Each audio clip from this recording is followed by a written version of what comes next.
ወደ ሲንጋፖር እንሂድ። ናሽናል ክራይም ፕሪቨንሽን ካውንስል የሚባል እዛ ማለት ነው የወንጀል መከላከል እንበለው እንደዛ አይነት ድርጅት ነውና እዛ ከ2019 ጀምሮ ብዙ ማጭበርበሮች አሉ በተለያዩ ዘርፎች ማለት ነው። በኢንተርኔት ሊሆን ይችላል፣ በአካል በስልክ እየተደወለ ብቻ ሰዎች ይበረበራል እና እንደውም እነሱ የሚሉት ባለፉት 5 ዓመታት ብቻ 3.4 ቢሊዮን የአሜሪካን ዶላር በእንደዚህ አይነት መንገዶች ተጨበርብሯል ይላሉ። በዚህ አዲስ ዓመት ደግሞ ከገባው 2024 ማለት ነው በፈረንጆቹ የመጀመሪያዎቹ 3 ወራት ላይ ብቻ 385.6 ሚሊዮን ዶላር ተጨበርብሯል። ስለዚህ ሲያዩት በቴሌቪዥን ይነገራል፣ ምንም ጠብ የሚል ነገር የለም። ፕሮግራም ይሰራል፣ አትጨበርበሩ። ኬዝ ስታዲዎች ወይ ደግሞ ሰዎች የሆነ ነገር ሲያጋጥማቸው እንደዚህ አይነት ነገር ሆኗል አይደለም እንደ ምሳሌ አይነት ነገር ተደርጎ ያን ይሄው እንደዚህ ብሎ ደውሎልኝ ከዛ አስገብቼለት ጠፋ አይነት ነገር እያሉ ሰዎች እንዲያወሩ ማለት ነውና እንደዛ አድርጎ የተለያዩ ነገሮችን ቢሰሩ ጠብ ይላልቻል። ስለዚህ አሁን ምንድነው ያደረጉት? ጌም ነው የሰሩት። ጸረ ማጭበርበራ የሚባል ጌም ነው የሰሩት።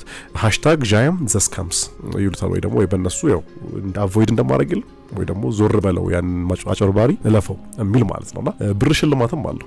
አጠቃላይ ፕሌይስቴሽኖች፣ አይፎኖች እንደዚህ ጌሙን ውስጥ በመጫወት ተሸለማለ የሆነ ስቴጅ ከፍ ባልክ ቁጥር ማለት ነው። የካሽ ደግሞ 55,000 አሜሪካን ዶላር ሽልማት አለው። ለሁሉም ዜጋ ከፍት ይሆናል ነገር ይሆና ሐሳቡ 3 ገጸ ባህሪያት አሉ። ከዛ በኋላ ከሶስቱ አንዱን ትመርጣለህ በጌም ውስጥ ማለት ነው። ከዛ በኋላ ወደ 90 የሚሆኑ ስቶሪ ላይኖች አሉ ወይ ደግሞ የታሪክ ፍሰቶች። ስለዚህ እነዛ ውስጥ በእያንዳንዱ ውሳኔ ወደ አንዱ ይሄዳል ማለት ነው። ለምሳሌ አንዱ ሳትጨበረበር ስትቀር ሌላ ነገር ጋር ይላል። በቃ እንደማንኛውም ጌም ማለት ነው። በመቶዎች የሚቆጠሩ ደግሞ ሲናሪዮዎች አሉ፣ የተለያዩ አጋጣሚዎች ማለት ነው። አላማው በዛ ጌም ውስጥ ብዙ አይነት ማጭበርበሮች አሉ የሚባሉ ማጭበርበሮች ይቀርቡልሃል ጌሙ ላይ ማለት ነው። እንዴት ታልፋቸዋለህ ነው በቃ አንተ ሳትጨበረበር ተለማምደህ በኖርማል ህይወትህም ደግሞ ታሻሽላለህ ነው ሐሳቡ ማለት ነው። ስለዚህ በተቻለ አቅም አትውደቅ ለማጭበርበሩ። አንዳንዶቹ ትክክለኛ ነገር ኦፈር የሚያደርጉ አሉ እዛው ጌም ውስጥ ማለት ነው። እነሱ ፖይንቶች አሏቸው እንዳልኩት ፕሌይስቴሽኖች እንደዚህ ማለት ነው። ከአንዱን ባለፍ ቁጥር ከፍ እያለ ትልቁ እስከ 55,000 ዶላር ያገኛሉ ነው።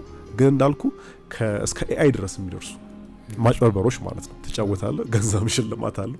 ኢትዮፒካሊ